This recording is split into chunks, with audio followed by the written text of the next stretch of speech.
नमस्कार, मैं हूं लाल चंद्र सिंह। हमारे खास प्रोग्राम पूरा सच में आप सभी का बहुत बहुत स्वागत है। खबरों की दुनिया में पूरा सच बहुत जरूरी होता है, क्योंकि झूठ से भी ज्यादा खतरनाक होता है अधूरा सच, और उसी तरह खतरनाक होती है अधूरी खबर भी। इसीलिए हर खबर का पूरा सच हम आपको बताएंगे, वो भी तथ्यों, तर्कों और सबूतों के साथ। तो आइए बिना देरी किए देखते हैं पूरा सच।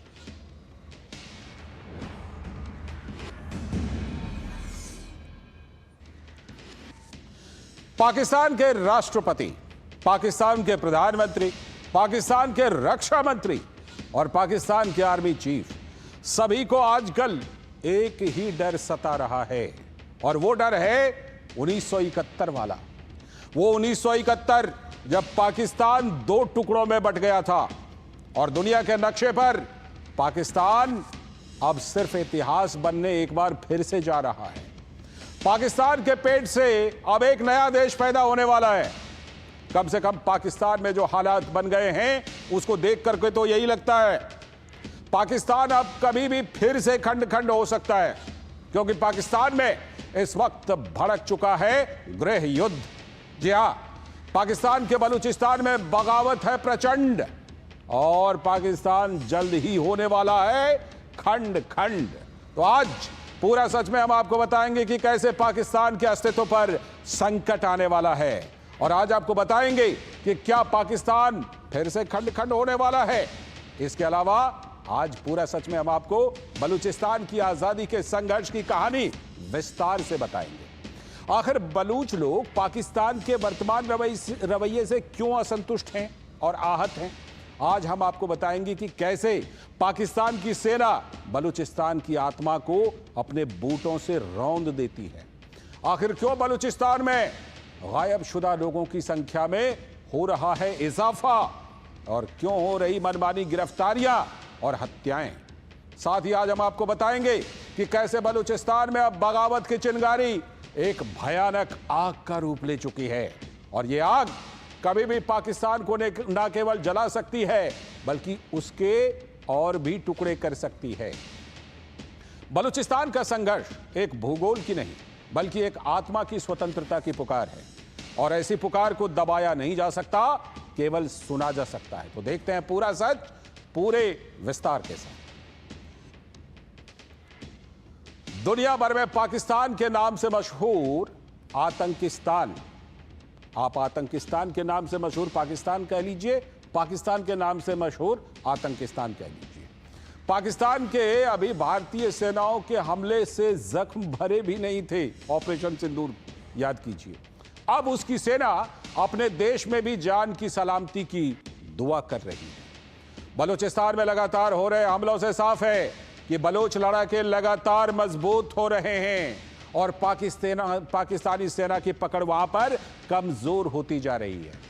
खासतौर पर बीएलए और बीएलएफ जैसे संगठनों के लड़ाके बलूचिस्तान की आजादी को लेकर लगातार पाकिस्तान आर्मी को निशाना बना रहे हैं।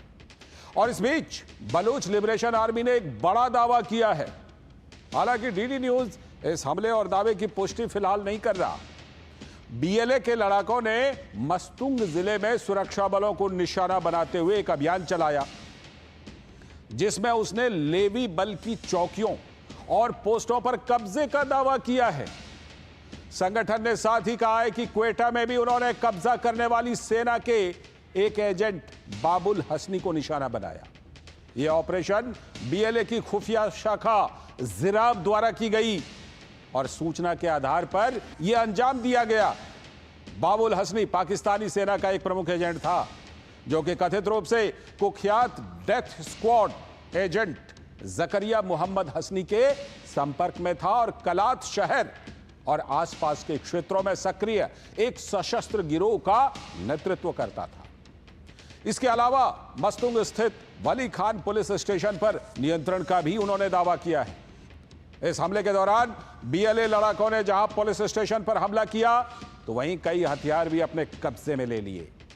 बीएलए ने साथ ही दावा किया कि गिरफ्तार किए गए 6 लेवी कर्मियों को बलूच पहचान के आधार पर सशर्त रिहा कर दिया गया। बस यही नहीं, बीएलए ने इसके अलावा मस्तुंग के खडकूचा क्षेत्र में पाकिस्तानी सेना की एक पोस्ट पर हमला करने का भी दावा किया है। और खास बात यह भी है कि लड़ाकों ने इस दौरान ऑटोमेटिक और भारी हथियारों का इस्तेमाल किया, जिससे 2 पाकिस्तानी सुरक्षाकर्मी की तो मौके पर ही मौत हो गई। और इससे पहले बीएलए लड़ाकों ने सोराब में बड़ा हमला करके इस शहर पर कब्जा करने का दावा किया था। बीएलए के प्रवक्ता जियाद बलूच के मुताबिक उनके लड़ाकों ने सोराब शहर पर पूरा नियंत्रण कर लिया है। लड़ाकों ने पुलिस स्टेशन, डीसी कार्यालय, गेस्ट हाउस और बैंकों पर भी कब्जा कर लिया है। तो वहीं जानकारों का कहना है कि बलूचिस्तान में विद्रोह से निपटना पाकिस्तानी सेना के लिए बहुत बड़ी चुनौती है। आप भी जरा सुनिए कि डिफेंसिव ऑफेंस के फाउंडर वैभव सिंह ने इस बारे में क्या कुछ कहा है। बलूचिस्तान जो है वो पाकिस्तान के लिए एक बहुत बड़ी समस्या है, जिसका समाधान वो पिछले 75 साल से ज़्यादा वक्त से ढूंढ रहा है और उसको वो समाधान नहीं मिल रहा। और आज भी बलूचिस्तान में 90% जो एरिया है बलूचिस्तान का, वो पाकिस्तान की सेना कंट्रोल नहीं करती है। और ये बात किसी भारतीय विशेषज्ञ का या किसी भारतीय का दावा नहीं है, बल्कि पाकिस्तान के एक वरिष्ठतम जो राजनेता है मौलाना फजलुर रहमान, ये उनका वक्तव्य है कि 90% एरियाज में बलूचिस्तान में जो है वो पाकिस्तान का झंडा नहीं लहराता। तो सुना आपने, बलूचिस्तान के 90% हिस्से पर पाकिस्तान का झंडा नहीं लहरा रहा है। दरअसल बलूचिस्तान में आजादी की मांग करने वाले कई संगठन हैं, मगर बलूचिस्तान लिबरेशन आर्मी यानी कि बीएलए सबसे ज्यादा ताकतवर और खतरनाक संगठन है पाकिस्तान की आर्मी के लिए। इसके लड़ाकों ने पूरी पाकिस्तानी सेना की नींद उड़ाकर रख दी है। वैसे तो बीएलए 70 के दशक में अस्तित्व में आया था, लेकिन इसकी असली ताकत साल 2000 के बाद दिखी है। इस संगठन का जन्म पाकिस्तानी सेना के बलूचिस्तान में किए गए जुल्म के खिलाफ बदला लेने के लिए किया गया है। पाकिस्तानी सेना ने सालों से बलूचिस्तान में चलाए गए ऑपरेशन में हजारों बेगुनाह बलूचों की हत्या कर दी। वहीं हजारों बलूच अब भी गायब हैं, लापता हैं, कहां गए कुछ ठिकाना नहीं है। पाकिस्तानी सरकार ने बलूचिस्तान लिबरेशन आर्मी को 2007 में आतंकी संगठनों की सूची में शामिल कर दिया था। तो आइए आपको बताते हैं कि बीएलए आखिर क्या बला है पाकिस्तान आर्मी के लिए। बलूचिस्तान लिबरेशन आर्मी का आधिकारिक गठन साल 2000 में हुआ था और साल 2000 से ही बीएलए ने बलूचिस्तान के कई इलाकों में सरकारी इमारतों और सुरक्षा बलों पर हमलों का सिलसिला शुरू किया। बीएलए के नाम की पहली गूंज पूरी दुनिया में उस समय सुनाई दी जब 2005 में तत्कालीन राष्ट्रपति परवेज मुशर्रफ पर कोहलू में 6 रॉकेट दागे गए थे। हालांकि इस हमले में मुशर्रफ को कोई नुकसान नहीं हुआ था, लेकिन पाकिस्तानी सरकार ने इसे मुशर्रफ पर जानलेवा हमला माना और बीएलए के खिलाफ सैन्य अभियान शुरू कर दिया। इसके बाद जुलाई 2009 में बीएलए ने सुई इलाके में 19 पाकिस्तानी पुलिस वालों का अपहरण और बाद में इनमें से ज्यादातर की हत्या कर दी। बीएलए चीन द्वारा बलूचिस्तान में बनाए गए ग्वादर पोर्ट और सीपैक लिंक का विरोध करता है और इसी वजह से बीएलए ने कई बार चीनी कर्मचारियों पर भी हमले किए हैं, जिनमें कई चीनी कर्मचारी मारे भी गए हैं। अगर पिछले 1 साल की ही बात कर लीजिए तो 26 अगस्त 2024 को बलूचिस्तान में बीएलए ने कई हमले किए, जिसमें 74 लोग मारे गए। इनमें 14 तो पाकिस्तानी सैनिक थे। तो वहीं 6 अक्टूबर 2024 को बीएलए ने जिन्ना एयरपोर्ट पर हमला किया, जिसमें 10 लोग मारे गए। इनमें 2 चीनी नागरिक भी थे। 9 नवंबर 2024 को क्वेटा रेलवे स्टेशन पर बीएलए ने हमला किया, जिसमें 32 लोग मारे गए थे। इनमें से ज्यादातर पाकिस्तानी सैनिक ही थे। अगर बीएलए की ताकत के बारे में और बात की जाए तो उसके पास 5000 के आसपास हथियारबंद लड़ाके हैं। बीएलए में ज्यादातर मरी और बुगती, ये जनजाति हैं वहां की, लोकल जनजाति, इनके लोग बीएलए में शामिल हैं। बीएलए की सबसे ताकतवर यूनिट का नाम मजीद ब्रिगेड है, जिसने इस ट्रेन को हाईजैक किया है। अभी आपने खबर सुनी होगी कि एक ट्रेन का अपहरण कर लिया था बीएलए ने और उसमें पाकिस्तानी सेना के बहुत सारे लोगों की हत्या कर दी गई थी। इसके अलावा बीएलए की जो फतेह स्क्वाड है, वो STOS और उसकी खुफिया विंग जिराब भी समय समय पर ऑपरेशन करती रहती है।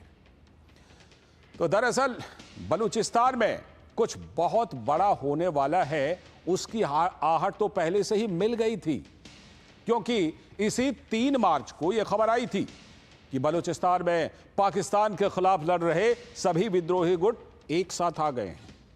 पहले ये विद्रोही गुट अलग अलग लड़ते थे, लेकिन अब एक बैठक में तय हुआ कि ये सभी एकजुट होकर पाकिस्तान की सरकार और उसकी आर्मी के खिलाफ युद्ध छेड़ेंगे। इन विद्रोही गुटों की तरफ से जारी बयान में कहा गया था कि अब से चीन और पाकिस्तान सरकार को बलूचिस्तान के संसाधनों का दोहन नहीं करने दिया जाएगा। तो आइए अब आपको बताते हैं कि बलूचिस्तान के वो 5 ताकतवर विद्रोही गुट कौन कौन से हैं जिन्होंने पिछले दिनों पाकिस्तान के खिलाफ युद्ध में अपने हाथ मिला लिए हैं। Baloch liberation army, Balochistan liberation front, Baloch republican guards, Sindhi liberation organisation और सिंधु देश रिवॉल्यूशनरी आर्मी। ये जो 5 अलग अलग संगठन हैं जिनके नाम आप अपने टेलीविजन स्क्रीन पर देख रहे हैं, ये 5 संगठन हैं जिन्होंने पिछले दिनों हाथ मिला लिया कि हम सब अब मिलकर पाकिस्तान सरकार, पाकिस्तान आर्मी को चुनौती देंगे। ये सभी गुट लंबे समय से पाकिस्तान की आर्मी और सरकार से लड़ रहे हैं। बलूचिस्तान में चीन के सीपैक प्रोजेक्ट यानी सीपीएसी, उस पर भी इन गुटों ने हमले किए हैं। तो आइए अब आपको दिखाते हैं बीएलए का एक वीडियो जो उसने पिछले दिनों जारी किया था। दरअसल बलूच विद्रोहियों ने पिछले दिनों पाकिस्तानी सेना पर एक बड़ा हमला बोला था। बलूचिस्तान लिबरेशन आर्मी ने पाकिस्तानी सेना के काफिले पर हमला करके सैन्य वाहन को उड़ा दिया था। इस हमले में पाकिस्तानी सेना के 15 जवानों की मौत हो गई थी। बीएलए ने इस घटना को बोलन घाटी में अंजाम दिया था। आपको बता दें कि यह बोलन घाटी वही इलाका है जहां बलूच विद्रोहियों ने जाफर एक्सप्रेस ट्रेन को हाईजैक कर लिया था, आपको जिसके बारे में हम कुछ देर पहले बता रहे थे। आप इस वीडियो में देख सकते हैं कि जब यह हमला किया गया तो पाकिस्तानी सेना के जवान सैन्य वाहन में बैठकर गश्त लगा रहे थे और तभी वहां पर एक धमाका होता है और गाड़ी में सवार सारे सैनिक मारे जाते हैं। बीएलए का दावा है कि उसके स्पेशल स्क्वाड ने रिमोट कंट्रोल आईईडी विस्फोटक के जरिए पाकिस्तानी आर्मी के वाहन को यह निशाना बनाया था। इस वीडियो को भी बीएलए से जुड़े हक्कल मीडिया ने जारी किया था, तब यह वीडियो दुनिया के सामने आया है। तो पाकिस्तान की जो हुकूमत है उन्होंने हमेशा बलूचिस्तान की जमीन का दोहन किया है और जनता का शोषण किया है। इसीलिए इस तरह की मजबूत आवाज वहां पर पाकिस्तान के खिलाफ उठ रही है। आर्थिक उत्पीड़न, पंजाबी विरोधी भावना, सेना द्वारा बलूच लोगों को लापता कर देना, गायब कर देना, फर्जी मुठभेड़ और बलूच राष्ट्रवाद के विचार को अस्वीकार करने ने इस विद्रोह को और बढ़ावा दिया है। और अगर हम विद्रोह की बात करें तो बलूच विद्रोहियों ने पाकिस्तान सेना के बाद सबसे ज्यादा निशाना पाकिस्तान के पंजाब प्रांत के निवासियों को भी बनाया है। तो आइए जानते हैं कि बलूच लोग पंजाबियों से इतने नाराज क्यों हैं, इतने नफरत क्यों करते हैं। बलूचों का आरोप है कि उनके प्राकृतिक संसाधनों का इस्तेमाल पाकिस्तान सरकार की तरफ से किया जाता है, लेकिन स्थानीय लोग गरीबी में जीने के लिए वहां पर मजबूर हैं। बलूच लोगों का मानना है कि पाकिस्तान के पंजाब प्रांत के लोग बलूचिस्तान के संसाधनों का फायदा उठा रहे हैं, यानी पंजाबी लोग बलूचिस्तान में आर्थिक अवसरों का पूरा फायदा उठा रहे हैं, जबकि बलूच लोगों को पीछे धकेला जा रहा है। इसके अलावा एक और बड़ी वजह भी है और वो है बलूचों पर पाकिस्तानी सेना का दमन चक्र, जो हाल के दिनों में और ज्यादा बढ़ गया है। एमनेस्टी इंटरनेशनल के अनुसार पाकिस्तान में साल 2011 के बाद से 10,000 से भी अधिक बलूच लोग लापता हो गए हैं, जबकि बलूच लोग यह आंकड़ा इससे भी कहीं ज्यादा मानते हैं। पाकिस्तानी सेना पर बलूचिस्तान के युवाओं को अगवा करने के अनेक आरोप हैं। बलूचिस्तान में आजादी की मांग इसलिए भी उठती रहती है क्योंकि इनकी भाषा और संस्कृति पाकिस्तान से बिल्कुल अलग है। इन इलाके के लोग बलूची, वहां की भाषा है, बलूची भाषा में बोलते हैं, जबकि पाकिस्तान में उर्दू और पंजाबी का दबदबा है। उर्दू को लेकर पाकिस्तान पहले बढ़ चुका है, बांग्लादेश के रूप में, ये तो हम लोग जानते ही हैं। इस इलाके के लोगों को डर है, बलूचिस्तान के लोगों को, कि पाकिस्तान उनकी भाषा और संस्कृति को खत्म कर देगा और उर्दू और पंजाबी को थोप देगा। वहीं दूसरी ओर पाकिस्तान के बनने के बाद से ही पंजाब प्रांत पूरे देश की, पूरे पाकिस्तान की राजनीति पर हावी रहा है। चाहे राजनीति हो, सेना हो, अफसरशाही हो, हर जगह पर राजनीति के अलावा भी पाकिस्तान की सेना, न्यायपालिका और नौकरशाही में भी पंजाबियों की ही वहां पर पकड़ रही है। तो इन्हीं वजहों से बलूच आजादी की लड़ाई तेज होती जा रही है और पाकिस्तान के पास इसे रोकने के अब बहुत ही कम विकल्प बचे हैं। पाकिस्तानी सेना इसके लिए दमन का सहारा ले रही है घबराहट में, लेकिन सेना जितना ज्यादा दमन कर रही है उतना ही बलूच लड़ाई के लिए तैयार हो रहे हैं। पहले विद्रोह कुछ इलाकों और गिने चुने कबीलों तक ही सीमित था, लेकिन अब इसका नेतृत्व पढ़े लिखे मध्यम वर्ग के बलोच भी कर रहे हैं, जो खुद जमीनी स्तर पर लड़ रहे हैं। सबसे चौंकाने वाली बात यह है कि अब महिलाओं ने भी इस लड़ाई में सक्रिय भूमिका निभानी शुरू कर दी है। बलोच समाज में महिलाओं की सार्वजनिक जीवन में भागीदारी बहुत कम थी, लेकिन डॉक्टर महरंग बलूच जैसी नेता अब उभर कर सामने आई हैं, जो एक इशारे पर हजारों लोगों को जुटा सकती हैं। इनमें से अधिकतर महिलाएं उन लोगों की बहनें या फिर बेटियां हैं जिन्हें पाकिस्तानी सेना ने जबरदस्ती गायब कर दिया या फिर मार दिया। अब ये महिलाएं न केवल राजनीतिक आंदोलन चला रही हैं, बल्कि बलोच आर्मी की गतिविधियों में भी हिस्सा ले रही हैं।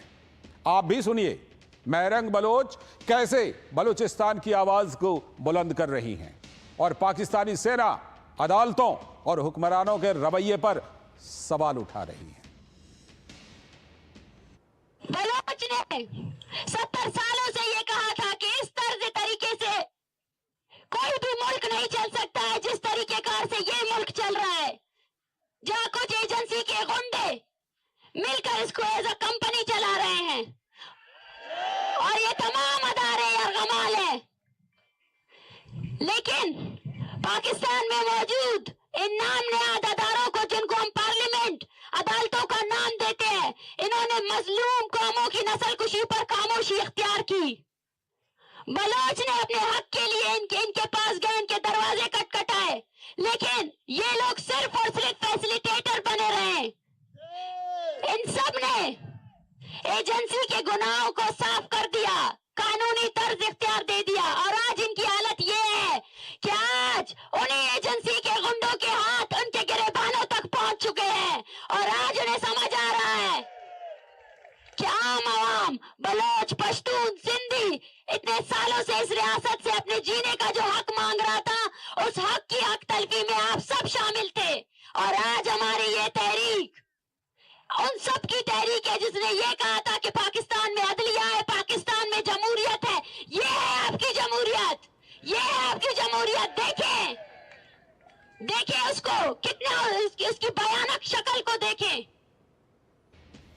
तो ये बुलंद आवाज पाकिस्तान को उसकी शक्ल दिखा रही है और ये बुलंद आवाज पाकिस्तान की सरकार, पाकिस्तान की सेना सबको परेशान कर रही है। लेकिन ये आवाज यहां तक बुलंदी पर पहुंची कैसे? क्या क्या कुछ हुआ है अतीत में बलूचिस्तान के लोगों के साथ, जो कि ये आवाज यहां तक पहुंची है? तो बलूचिस्तान का दर्द कोई आज का दर्द नहीं है।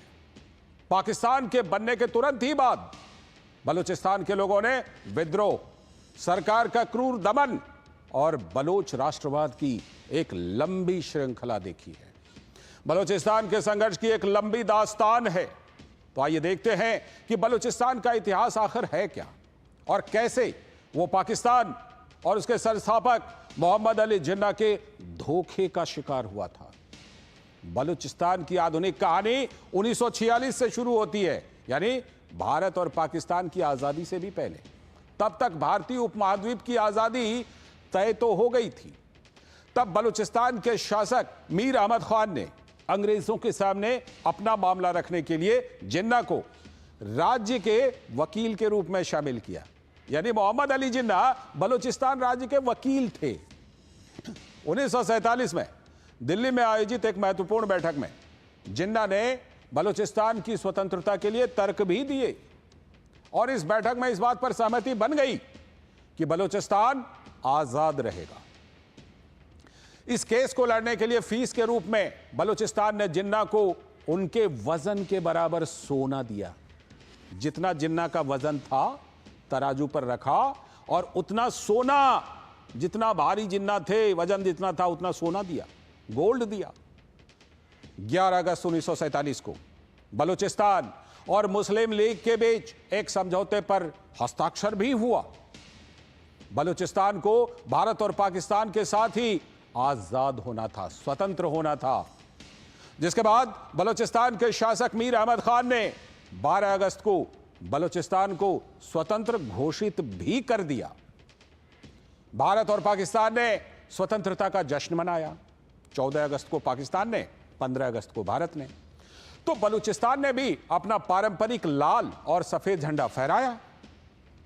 लेकिन 28 मार्च 1948 तक आते आते मोहम्मद अली जिन्ना का असली रूप सामने आ गया। वही जिन्ना जो वकालत करते थे बलूचिस्तान के लिए और जिनके बराबर गोल्ड रख करके तौल दिया गया था। जिन्ना ने पाकिस्तानी सेना को बलूचिस्तान में भेज दिया। बलूचिस्तान के शासक मीर अहमद खान को अरेस्ट कर कराची ले जाया गया और वहां उनसे जबरन विलय के कागजात पर दस्तखत करा लिए गए। जिसके बाद बलूचिस्तान पाकिस्तान का जबरिया हिस्सा बना दिया गया। मान न मान मैं तेरा मेहमान। इसके बाद बलूचिस्तान के लोगों ने 1948 में अपनी स्वायत्तता और संस्कृति को बचाए रखने के लिए विद्रोह कर दिया। लेकिन 1948 के विद्रोह को पाकिस्तानी सेना के द्वारा कुचल दिया गया। इसके बाद फिर से 1950, 1960 और 1970 के दशक में बलूचिस्तान में बड़े पैमाने पर विद्रोह हुए। लेकिन हर बार पाकिस्तानी सेना ने अधिक दमनकारी तरीके से जवाब दिया। विद्रोह का अंतिम चरण 2000 के दशक की शुरुआत में शुरू हुआ और इस बार बलोच आंदोलन का नेतृत्व नवाब अकबर खान बुगटी ने किया, जो पहले पाकिस्तान के रक्षा मंत्री और इसी प्रांत के गवर्नर के रूप में भी काम कर चुके थे। लेकिन जनरल परवेज मुशर्रफ की तानाशाही सरकार ने बुगटी की 2006 में हत्या कर दी। तब से लेकर अब तक बलूचिस्तान विद्रोह की आग में जल रहा है और पाकिस्तान की सेना को चुनौती दे रहा है। यह बलूचिस्तान का इतिहास था, अतीत और अभी मौजूदा वक्त, और आगे क्या हो सकता है कि क्या 1971 के तरह पाकिस्तान एक बार फिर से बटेगा, एक बार फिर से टूटेगा? क्या बलूचिस्तान एक नए देश के रूप में जन्म लेगा? क्योंकि कुछ शहरों पर तो उन्होंने झंडे गाड़ दिए हैं, कुछ चौकी जो है वहां पर अपने झंडे लहरा दिए हैं। लेकिन यह सब अभी मुस्तकबिल में यानी भविष्य के गर्भ में है। पूरा सच में अभी वक्त है एक ब्रेक का, और ब्रेक के बाद आपको बताएंगे कि यूक्रेन रूस संघर्ष पर क्या ताजा अपडेट है, क्योंकि बड़े बड़े हमले हुए हैं। वक्त है ब्रेक का।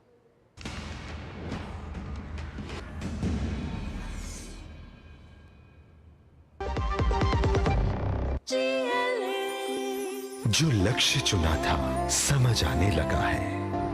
GLA यूनिवर्सिटी, उच्च लक्ष्यों की निश्चित प्राप्ति। सुनो, एक अच्छी इंश्योरेंस पॉलिसी AI से पूछते हैं। एक ऐसी पॉलिसी जिसमें प्रीमियम पेमेंट हो लिमिटेड पर इनकम आती रहे लाइफ टाइम। LIC का जीवन उत्सव। एक ऐसी पॉलिसी जो दे होल लाइफ इंश्योरेंस कवर भी। LIC का जीवन उत्सव। वाह, चलो तो LIC की जीवन उत्सव पॉलिसी ही लेते हैं। मैं भी तुमसे यही कह रही थी, LIC का जीवन उत्सव। लाइफ टाइम सेलिब्रेशन मनाइए LIC के जीवन उत्सव के साथ। फ्यूचर सेट है। मैच की पहली गेंद और घुमा दिया भैंस की आंख, बॉल की जगह बैक बाउंड्री की तरफ जाता हुआ, और ये ठुकी गाड़ी, गिरा बंटी, टूटा टीवी। बजाओ ताली बिल्ली। क्योंकि सबने अच्छा किया इंश्योरेंस लिया। अच्छा किया इंश्योरेंस लिया। शादी का किचन महके जहाँ, गोल्डी किचन किंग मसाले हो वहाँ। गोल्डी लाई है फ्रेश लॉक टेक्नोलॉजी, जो रखे मसालों को हर समय फ्रेश।